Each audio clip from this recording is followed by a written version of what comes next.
क्योंकि आज हम स्टार्ट करेंगे functions.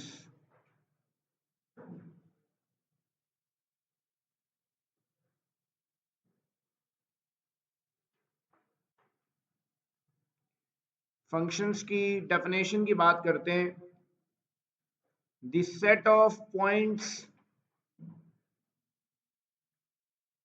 Having different values of x. बहुत आसान अल्फाज में कहें, अगर पॉइंट्स की बात करें तो ऐसे सेट ऑफ पॉइंट्स जिनमें एक्स की वैल्यूज डिफरेंट हो। फॉर एग्जाम्पल, एफ एक फंक्शन है जो कि हमारे पास ये पॉइंट्स हैं। इन पॉइंट्स को अगर हम देखें तो x की जो वैल्यू है, जो पहला कोऑर्डिनेट है एक्स कोऑर्डिनेट, वो डिफरेंट है। अगर x कोऑर्डिनेट्स डिफरेंट है तो हम कहेंगे कि ये फंक्शन कहलाएगा। अगर x कोऑर्डिनेट सेम आ जाए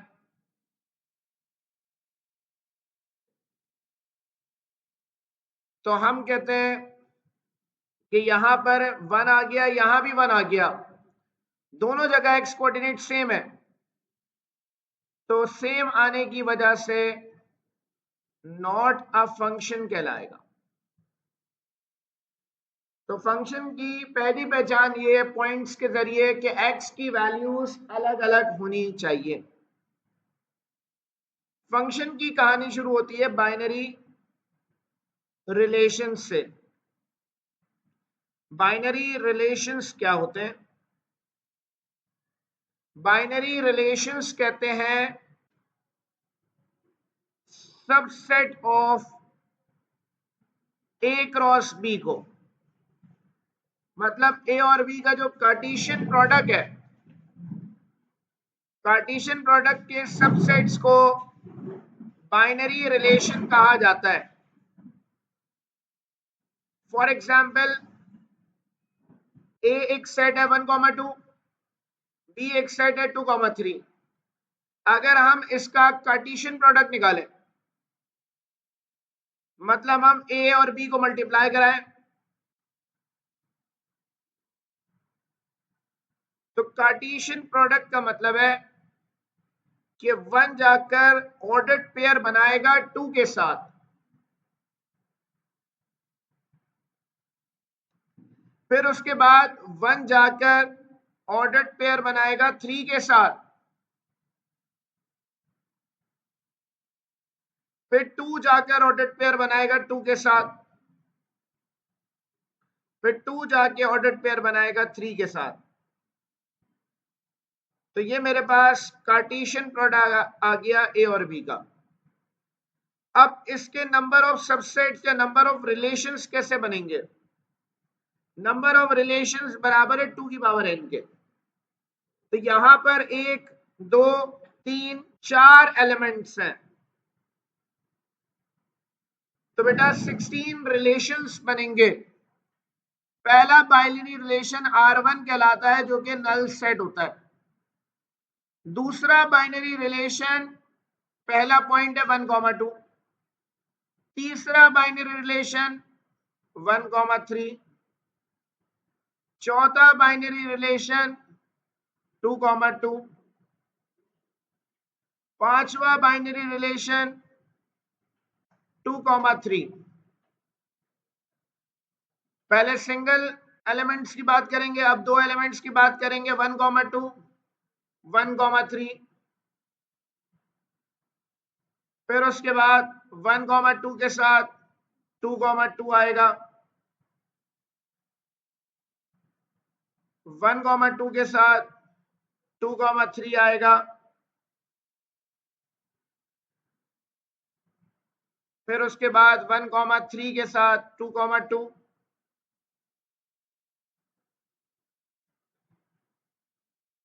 वन कॉमा थ्री के साथ 2,3, फिर उसके बाद हमारे पास 2,2 के साथ 2,3, तो 16 बाइनरी रिलेशंस बनेंगे। यहां पर कुछ बाइनरी रिलेशंस को फंक्शन कहा जाता है और कुछ को फंक्शन नहीं कहते। जिनमें सिंगल वैल्यू है ये तो फंक्शन है क्योंकि एक ही पॉइंट गिवन है। जिनमें भी सिंगल वैल्यू है, सिंगल पॉइंट है, तो ये सारे फंक्शन कहलाएंगे। अब बेटा जहां x की वैल्यू सेम आ जाए, यहां 1 लिखा है यहां भी 1 लिखा है, x कोऑर्डिनेट दोनों का सेम है, x कोऑर्डिनेट सेम होने का मतलब है ये फंक्शन नहीं कहलाएगा, नॉट अ फंक्शन। यहां आ जाए x कोऑर्डिनेट 1 है और x कोऑर्डिनेट 2 है, दोनों सेम है, तो फंक्शन कहलाएगा। सॉरी सेम नहीं है, माजरत, सेम नहीं है तो फंक्शन कहलाएगा। यहां पर x कोऑर्डिनेट दोनों का सेम नहीं है तो फंक्शन कहलाएगा ये भी। यहां भी सेम नहीं है, फंक्शन है। यहां भी फंक्शन है, यहां सेम नहीं है तो फंक्शन मतलब सेम है, सॉरी उल्टी बात कर रहा हूं, सेम है यहां पर तो ये भी, ये फंक्शन नहीं कहलाएगा। तो जहां x कोऑर्डिनेट सेम है वो फंक्शन नहीं है, जहां x कोऑर्डिनेट डिफरेंट है वो फंक्शन है। इसलिए बुक में एक लाइन भी लिखी हुई है, every binary relation is not a function but every function is a binary relation। तो आपके सामने के तमाम बाइनरी रिलेशंस फंक्शन नहीं है।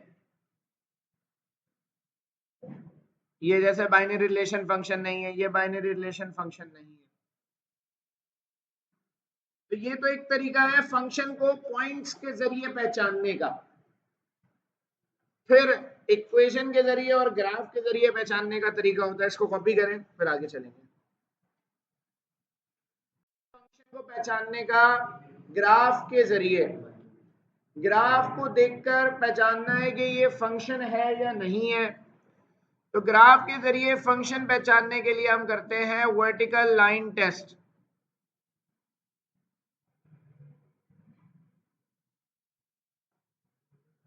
हम यहां ग्राफ पे स्केल रख के वर्टिकल लाइंस बनाते हैं। अगर ये वर्टिकल लाइन एक पॉइंट से गुजर रही है एक वक्त में, अगर आप इस लाइन को देखें तो ग्राफ के एक पॉइंट से गुजर रही है एक वक्त में, तो ये फंक्शन कहलाएगा। फॉर एग्जाम्पल ये सर्कल बना हुआ है, अगर मैं यहां पर वर्टिकल लाइंस बनाता हूं तो एक वक्त में 2 पॉइंट से गुजर रही है वर्टिकल लाइन। तो एक वक्त में 2 पॉइंट से अगर वर्टिकल लाइन गुजरेगी तो फंक्शन नहीं कहलाएगा। यहां पर आ जाए, लाइंस हम जितनी भी बना ले एक वक्त में एक ही पॉइंट से गुजरेगी, फंक्शन है ये। यहां पर वर्टिकल लाइंस बना ले, ये भी एक वक्त में एक ही पॉइंट से गुजरेगी, ये फंक्शन कहलाएगा। यहां पर आ जाए, यहां वर्टिकल लाइंस बना ले एक वक्त में एक ही पॉइंट से गुजरेंगी, ये फंक्शन कहलाएगा। यहां वर्टिकल लाइंस बना ले, 2 पॉइंट से गुजर रही है लाइन, तो नॉट अ फंक्शन। यहां भी बेटा एक ही पॉइंट से गुजर रही है लाइन तो फंक्शन है। यहां भी लाइन एक ही पॉइंट से गुजर रही है ग्राफ के, तो ये फंक्शन है। ये एलिप्स बना हुआ है, अगर एलिप्स के ऊपर वर्टिकल लाइंस बनाए तो एक वक्त में 2 पॉइंट से गुजर रही है, तो ये फंक्शन नहीं है। यहां लाइंस बनाते हैं वर्टिकल, तो ये फंक्शन है। यहां भी वर्टिकल लाइंस बनाएंगे हम,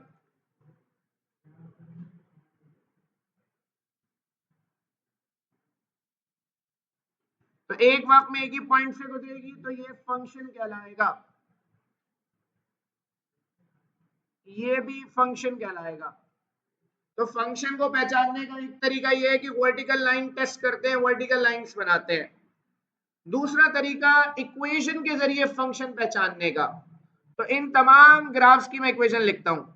इसकी इक्वेशन है y is equal to x, इसकी इक्वेशन है y is equal to mod x, इसकी इक्वेशन है y is equal to minus mod x, ये y is equal to x cube, ये y square is equal to 4x, बता रहा हूं y is equal to root x, y is equal to minus root x, x square plus y square is equal to r square, x square upon A square plus y square upon B square is equal to 1,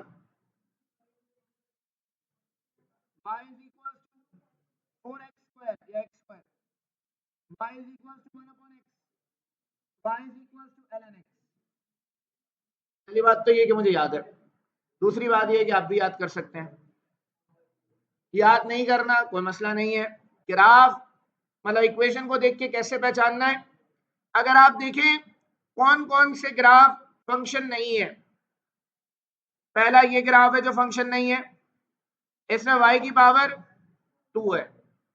chapter 8 आपने पढ़ा नहीं है शायद, 9 sorry, जिन्होंने 9 पढ़ लिया है वो बता सकते हैं कि ये पैराबोला है सेकेंड ईयर के अंदर।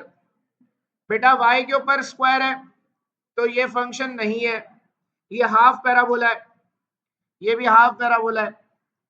यहां पर आ जाए बेटा, सर्कल जो है वो फंक्शन नहीं है, सर्कल की इक्वेशन में y स्क्वायर है मतलब y की पावर 2 है। ये एलिप्स की इक्वेशन है, ये भी चैप्टर 9 में पढ़ेंगे, y के ऊपर स्क्वायर है, फंक्शन नहीं है। तो बेटा अगर आप देखें कौन कौन सी इक्वेशंस फंक्शन नहीं है जिन पे y पे स्क्वायर है, तो 1 के अलावा अगर y पे पावर आ जाती है तो फंक्शन नहीं कहलाता। y की पावर अगर 1 है तो फंक्शन है, वरना फंक्शन नहीं है। तो फंक्शन के लिए y की पावर का 1 होना लाजमी है। ये एक लाइन में अगर ग्राफ पे बनाऊं, फॉर एग्जांपल ये ग्राफ है, ये ग्राफ है, मैं एक लाइन बनाऊं, ये लाइन एक लाइन एक पॉइंट से गुजर रही है ग्राफ के, एक और लाइन बनाऊं, ये भी एक ही पॉइंट से गुजर रही है, एक पॉइंट से गुजर रही है तो फंक्शन है। अगर ये एक से ज्यादा से गुजर जाए, फॉर एग्जांपल ये ग्राफ, अब मैं लाइन बनाता हूं, तो पहली लाइन मैंने बनाई है वो किस पॉइंट से गुजर रही है, 2 पॉइंट से, तो इसका मतलब फंक्शन नहीं है। एमसीक्यू जो आता है फंक्शन का वो डोमेन मालूम करने का आता है, कि फंक्शन की डोमेन बतानी है कि डोमेन क्या है। डोमेन किसे कहते हैं? फंक्शन के अंदर जो वैल्यू हम रखते हैं एज अ इनपुट, इसको डोमेन कहा जाता है, और जो आउटपुट आता है उसको रेंज कहते हैं या कोडोमेन। बेटा फंक्शन की डोमेन क्या क्या हो सकती है, आपको इस चीज का ख्याल रखना है कि डोमेन मतलब जो इनपुट है उसको रखने पर 2 किस्म के रिजल्ट्स नहीं आ सकते, एक इंफिनिटी नहीं आ सकता, दूसरा इमेजिनरी रिजल्ट नहीं आ सकता, मतलब आयोटा की फॉर्म में रिजल्ट नहीं आ सकता। मतलब आप x की जगह कुछ भी रखें, रखने पर इंफिनिटी नहीं आना चाहिए, रखने पर इमेजिनरी नहीं आना चाहिए। इमेजिनरी का केस स्क्वायर रूट वाले फंक्शंस पे आता है, यहां स्क्वायर रूट तो नहीं है। तो बेटा हमें ये देखना है कि फंक्शन का रिजल्ट किस पर इंफिनिटी आएगा। अगर मैं पहले फंक्शन की बात करूं तो बेटा जो फंक्शन गिवन फंक्शन है ये फ्रैक्शन में नहीं है, x प्लस 1 लिखा हुआ है, यहां x की जगह मैं कुछ भी रख दूं, आने वाला रिजल्ट इमेजिनरी नहीं होगा, अनडिफाइंड नहीं होगा। तो बेटा इस फंक्शन की जो डोमेन है वो होगी all real numbers. All real numbers को दूसरे तरीके से लिखते हैं माइनस इंफिनिटी से प्लस इंफिनिटी। अब बेटा ये फंक्शन फ्रैक्शन में फ्रैक्शन में जब फंक्शन आ जाए तो आसान सा तरीका, नीचे वाला जो नंबर है या नीचे जो वैल्यू है उसको नॉट इक्वल्स टू 0 लेंगे। तो बेटा x की वैल्यू 1 उधर जाएगा, पॉजिटिव 1 हो जाएगा, तो इसकी डोमेन होगी x नॉट इक्वल्स टू 1, या फिर इसकी डोमेन लिखी जाएगी ऑल रियल नंबर्स एक्सेप्ट 1। तो 1 को छोड़कर तमाम रियल नंबर्स जो है वो इसकी डोमेन है। ये फंक्शन भी फ्रैक्शन में होने की वजह से हम डिनोमिनेटर को नॉट इक्वल्स टू 0 कंसीडर करेंगे। अब 4 उधर जाएगा, पॉजिटिव हो गया, दोनों साइड्स पे रूट लगाएंगे, तो ये आएगा x not equals two plus minus 2। x plus minus 2 के बराबर नहीं होगा, या फिर इसकी डोमेन होगी all real numbers accept plus 2 minus 2। तो तमाम रियल नंबर्स 2 और माइनस 2 को छोड़कर। इस फंक्शन की बात करें तो ये फंक्शन भी फ्रैक्शन में नहीं है, इसमें वेरिएबल फ्रैक्शन में नहीं है, वेरिएबल न्यूमरेटर में। तो इसकी डोमेन भी ऑल रियल नंबर्स ही रहेगी। ये तो बात हो गई इस फंक्शन की। अब हम बात करेंगे स्क्वायर रूट फंक्शन की। स्क्वायर रूट फंक्शन के लिए इसका आंसर इंटरवल्स में लिखा जाता है, पहले भी जिक्र कर चुका हूं इंटरवल्स का, दोबारा रिपीट कर रहा हूं। अगर a कॉमा b लिखा है तो इसको कहते हैं ओपन इंटरवल। ओपन इंटरवल का मतलब होता है x such that x belongs to real numbers and a is less than x is less than b। Closed interval कहते हैं स्क्वायर ब्रैकेट अगर लगा दे a और b के साथ, x such that x belongs to real numbers, a is less than equals to x is less than equals to b। फिर उसके बाद है सेमी ओपन या फिर सेमी क्लोज्ड। सेमी ओपन का मतलब है एक जगह स्क्वायर ब्रैकेट आ जाए, एक जगह राउंड ब्रैकेट आ जाए। तो x such that x belongs to real numbers, a is less than equals to x is less than b। Semi close semi open दोनों को कहते हैं x such that x belongs to real numbers, a is less than x is less than equals to b। तो round bracket का मतलब होता है कि 1 और 5 को छोड़कर दरमियान के तमाम नंबर्स इस सेट में शामिल है। मतलब 1 से बड़ा रियल नंबर फॉर एग्जांपल 1.1 और 5 से छोटा फॉर एग्जांपल 4.9। मतलब 1 और 5 शामिल नहीं होगा, दरमियान के तमाम नंबर शामिल होंगे। अगर स्क्वायर ब्रैकेट की बात हो तो कहते हैं 1 और 5 को मिलाकर दरमियान के तमाम नंबर इस सेट में होंगे। अगर 1 के साथ राउंड ब्रैकेट आ जाए तो 1 सेट का हिस्सा नहीं होगा, 1 से बड़ा नंबर सेट का हिस्सा होगा। मतलब 1.1 से 5 तक की बात हो रही है। कहां राउंड ब्रैकेट लगेगा वो सेट का हिस्सा नहीं होगा नंबर। अब बेटा राउंड ब्रैकेट 5 के साथ है तो इसका मतलब है कि 1 सेट का हिस्सा है लेकिन 5 नहीं होगा, ये सेट 4.9 जाएगा। मतलब 5 से पहले जितनी वैल्यूज है उस तक जाएगा। बेटा स्क्वायर रूट फंक्शन की अगर हम बात करें, domain of f of x is equal to root x minus 4। अब x minus 4 लिखा हुआ है, इसकी डोमेन चाहिए। बेटा स्क्वायर रूट में वैल्यू आने की वजह से इमेजिनरी रिजल्ट आ सकता है, क्योंकि अगर स्क्वायर रूट में नेगेटिव वैल्यू आती है तो रिजल्ट इमेजिनरी होता है। यहां स्क्वायर रूट के अंदर लिखा हुआ है x-4। फॉर एग्जाम्पल अगर मैं x की जगह 0 रख देता हूं तो 0 रखने की वजह से इसका रिजल्ट आयोटा आ जाएगा, क्योंकि अंदर माइनस की साइन है रूट में। इसका रिजल्ट +2 आयोटा हो जाएगा क्योंकि स्क्वायर रूट पहले से लगा हुआ है। तो बेटा हमें ये कोशिश करनी है कि x की जगह हम ऐसी वैल्यूज रखें जिनको रखने पर रिजल्ट इमेजिनरी ना आए। तो बेटा जब भी स्क्वायर रूट फंक्शन की बात होगी तो स्क्वायर रूट के अंदर जो भी नंबर लिखा हुआ है या जो भी एक्सप्रेशन लिखी हुई है, इस एक्सप्रेशन को हम कंसीडर करेंगे ग्रेटर देन इक्वल टू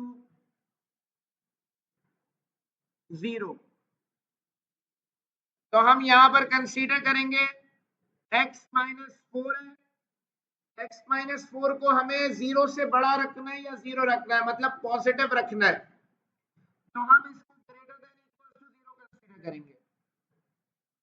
तो x greater than equal to 4 हो जाएगा। तो इसका मतलब है कि x की वैल्यू 4 से शुरू होगी और बढ़ती रहेगी। फॉर एग्जाम्पल अगर इंटीजर्स में बात करूं तो 4, 5, 6, 7 कहां तक जा रही है? इंफिनिटी तक जा रही है। इनफाइनाइट वैल्यूज में रख सकता हूं, रिजल्ट इमेजिनरी नहीं आएगा। तो इसकी डोमेन अब कैसे लिखेंगे बेटा? क्योंकि x ग्रेटर देन के साथ इक्वल टू की भी साइन है, तो इक्वल टू का मतलब है कि 4 के साथ स्क्वायर ब्रैकेट आएगा। 4 से कहां तक जा रहे हैं? 4 से जा रहे हैं इंफिनिटी, तो कॉमा के साथ इंफिनिटी आएगा। इंफिनिटी किसी सेट का हिस्सा नहीं होता, तो इंफिनिटी भी लिखते हैं तो राउंड ब्रैकेट लिखेंगे साथ में। तो ये इसकी डोमेन कहलाएगी 4 कॉमा इंफिनिटी। यहां तक कॉपी करना है, स्क्वायर रूट के और सवाल करते हैं। Domain of f of x is equals to 1 upon root x minus 2। बेटा खामोश हो जाए। डिवाइड में स्क्वायर रूट है, अगर डिवाइड में कोई वैल्यू आती है तो नीचे 0 नहीं आ सकता, क्योंकि अगर हम यहां नीचे 0 लाएंगे तो ये अनडिफाइंड वैल्यू हो जाएगी।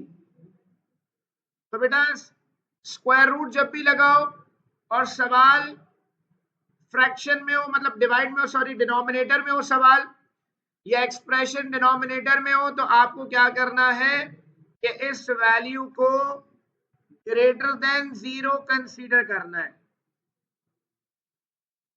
ग्रेटर देन इक्वल टू 0 नहीं ले सकते, क्योंकि इक्वल टू 0 का मतलब है कि ये अनडिफाइंड हो जाएगा।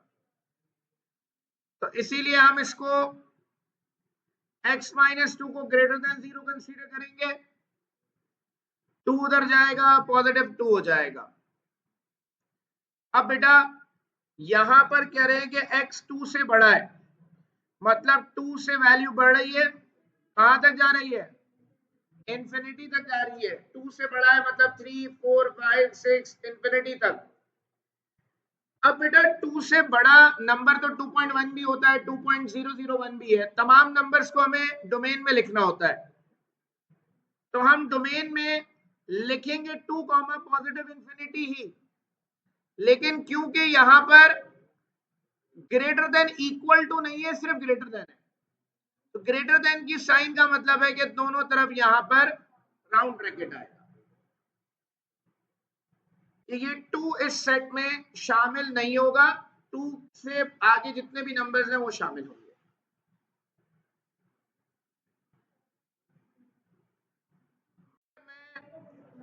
ग्रेटर देन इक्वल टू 0 लेता तो x greater than equal to 2 हो जाता, मतलब x किसके बराबर हो गया? 2 के। अगर मैं फंक्शन में x की जगह 2 रख दूं, फंक्शन है मेरे पास 1 अपॉन रूट 2 माइनस 2, तो 1 upon root 0, 1 upon 0 which is undefined. तो ये अनडिफाइंड रिजल्ट हो जाता। तो 2 से बड़ा नंबर रख सकते हैं, 3 रखेंगे अनडिफाइंड नहीं आएगा, 4 रखेंगे अनडिफाइंड नहीं आएगा।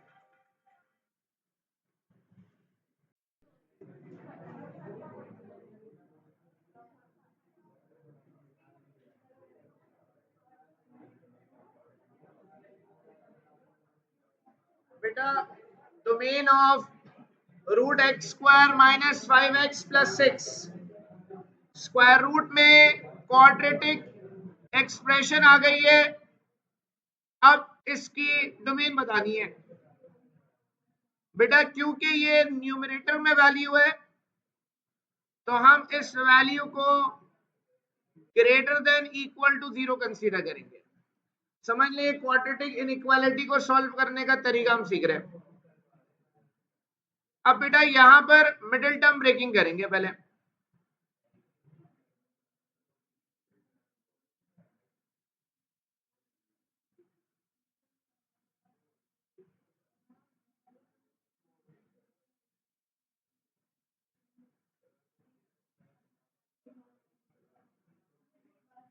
अब बेटा क्वाड्रेटिक इनइक्वालिटी को सॉल्व करने का तरीका ये है कि पहले आप इसकी मिडिल टर्म ब्रेकिंग करके दो फैक्टर्स बना लें। अब ये दो फैक्टर्स बन गए, इसके बाद आप इसकी इक्वेशन कंसीडर कर लें। मतलब आप इन दोनों वैल्यूज को अलग अलग 0 के बराबर कंसीडर कर लें।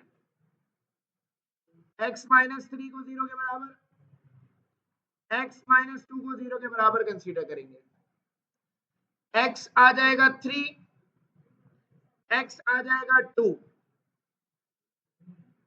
अब बेटा इसका सॉल्यूशन कैसे लिखना होता है? अब आप यहां पर एक लाइन वैसे बनाते हैं, जो इसका असल कॉन्सेप्ट ये है कि नंबर लाइन बनाई जाती है,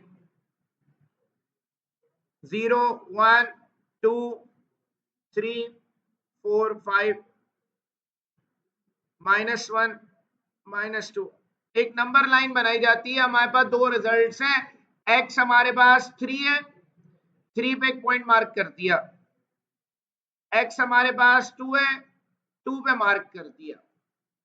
अब बेटा क्वाड्रेटिक इनइक्वालिटी का जो सॉल्यूशन है या तो 2 और 3 के दरमियान में लाई करेगा, या तो 2 और 3 के दरमियान में लाए नहीं करेगा। तो आपने क्या करना है कि 2 और 3 के दरमियान में क्या वैल्यू होगी, तो कोई एक वैल्यू कंसीडर कर ले, 2.5 ले लेते हैं। इस 2.5 को इस कंडीशन में रख के चेक करेंगे कि वेरीफाई हो रहा है या नहीं हो रहा। तो मैंने यहां x की जगह 2.5 रख दिया।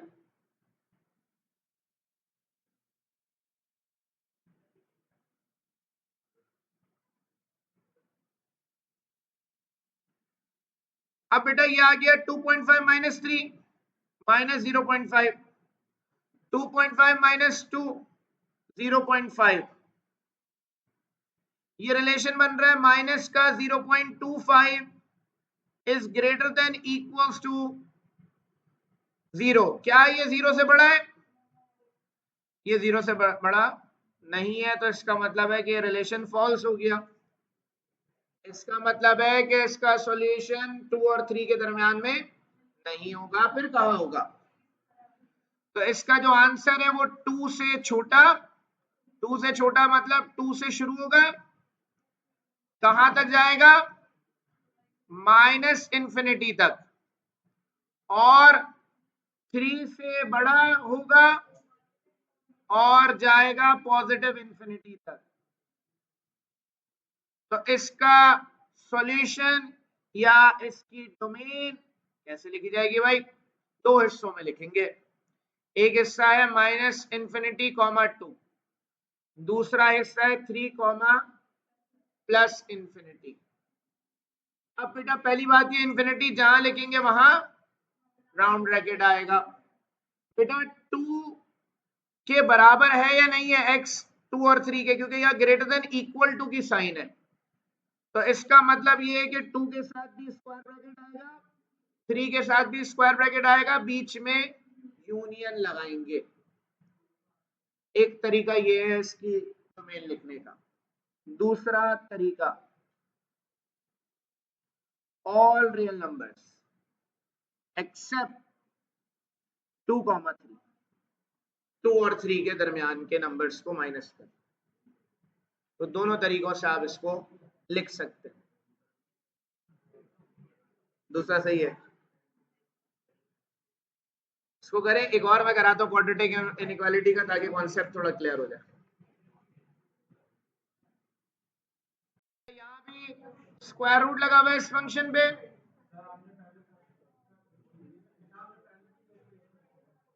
कब दी थी स्क्वायर रूट पे, कब दी भाई बेटा? तो टिग्नोमेट्री का बेटा क्या हो गया, छोटी सी तो है। असल में इतवार कम है, आगे नस का टेस्ट है, उससे पहले टेस्ट लेने हैं सारे। 22 तारीख को है नस का टेस्ट। क्या? हाँ हाँ कंफर्म है, हो क्या गया, उनकी डेट आई हुई है। 22-23 का मतलब इक्वल टू 0 है।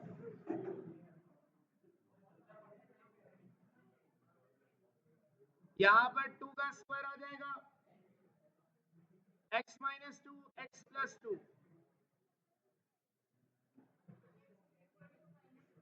x इज इक्वल्स टू 2 और x is equals to minus 2 आएगा। अब ये चेक करना है कि इनके दरमियान में सॉल्यूशन है या नहीं है। तो 2 और माइनस 2 के दरमियान में क्या होगा, 0 ले लेते हैं, कोई भी दरमियान की एक वैल्यू ले लेते हैं। तो 2 और माइनस 2 के दरमियान में 0 कंसीडर कर लेते हैं। 0 इसमें रख के देखेंगे कि वेरीफाई हो रहा है या नहीं हो रहा। तो 0 नहीं हो रहा भाई,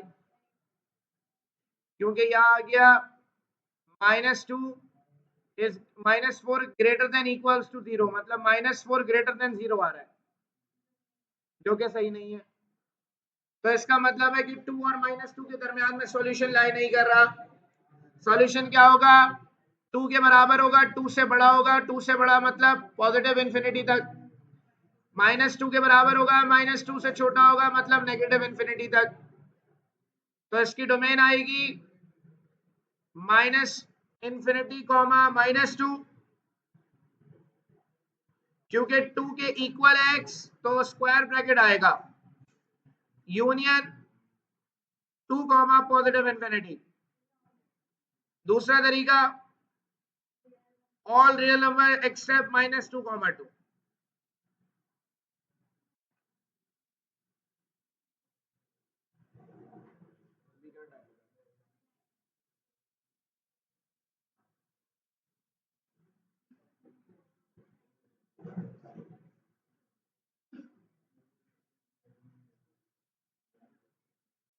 टाइप्स ऑफ फंक्शन की हम बात कर रहे हैं। फंक्शंस को दो हिस्सों में ब्रेक किया जाता है। वन वन फंक्शन एक टाइप है इसकी, दूसरी टाइप है मैनी वन फंक्शन। बेटा फंक्शन की जो टाइप है वो डिपेंड करती है फंक्शन की रेंज के ऊपर। दोनों की दोनों डिपेंड करती है रेंज पे। मैनी वन वन फंक्शन का मतलब है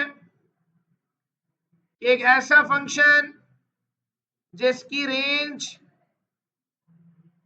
डिफरेंट हो। अगर फंक्शन की रेंज अलग अलग आ रही है तो ऐसे फंक्शन को वन वन फंक्शन कहा जाता है। जिसकी रेंज सेम आ रही है ऐसे फंक्शन को मैनी वन फंक्शन कहा जाता है। फॉर एग्जाम्पल,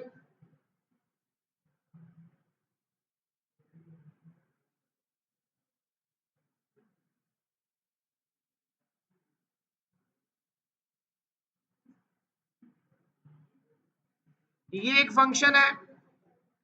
फंक्शन होने की पहली शर्त तो ये है कि x की वैल्यूज अलग अलग होनी चाहिए। तो x की वैल्यूज डिफरेंट है यहाँ पर, तो ये फंक्शन है। बेटा फंक्शन की टाइप डिपेंड करती है रेंज पे y की वैल्यू पे।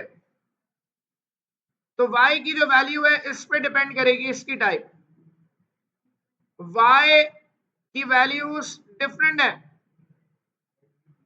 तो y की वैल्यूज अगर डिफरेंट है तो ये फंक्शन वन वन फंक्शन कहलाता है।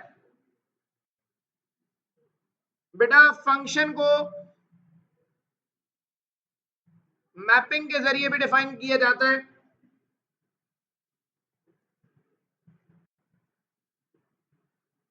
मतलब आप यहां पर दो सेट्स लिख लें, एक ए और बी। ए के अंदर डोमेन 1 2 और 3 लिख दिया हमने, क्योंकि यहाँ x की वैल्यू 1 है, फिर 2 है और फिर 3 है, और y की जो वैल्यू है वो 2 3 4 है। अगर हम इसकी इमेज देखें तो 1 पे रिजल्ट 2 आ रहा है, 1,2 लिखा हुआ है। 2 पे रिजल्ट 3 आ रहा है, 3 पे रिजल्ट 4 आ रहा है। एक पे एक आंसर आ रहा है। तो एक पे एक आंसर आ रहा है, इसका मतलब है कि ये वन वन फंक्शन है।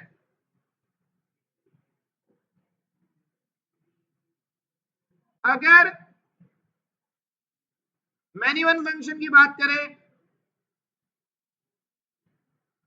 तो एक ऐसा फंक्शन जिसकी y की वैल्यू सेम हो, जिसकी रेंज सेम हो।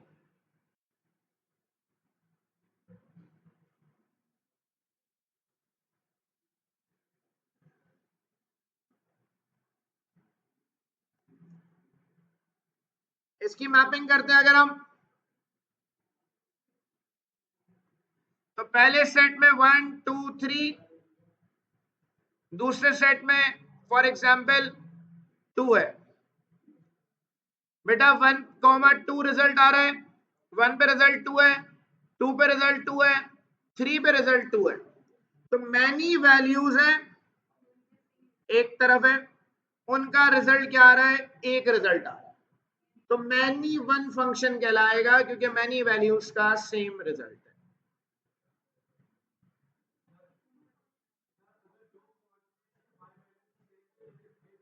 तब भी मैनी वन कहलाएगा। सेम आ गया, दो सेम हो तब भी मैनी वन है, अगर अलग अलग है तो वन वन फंक्शन है।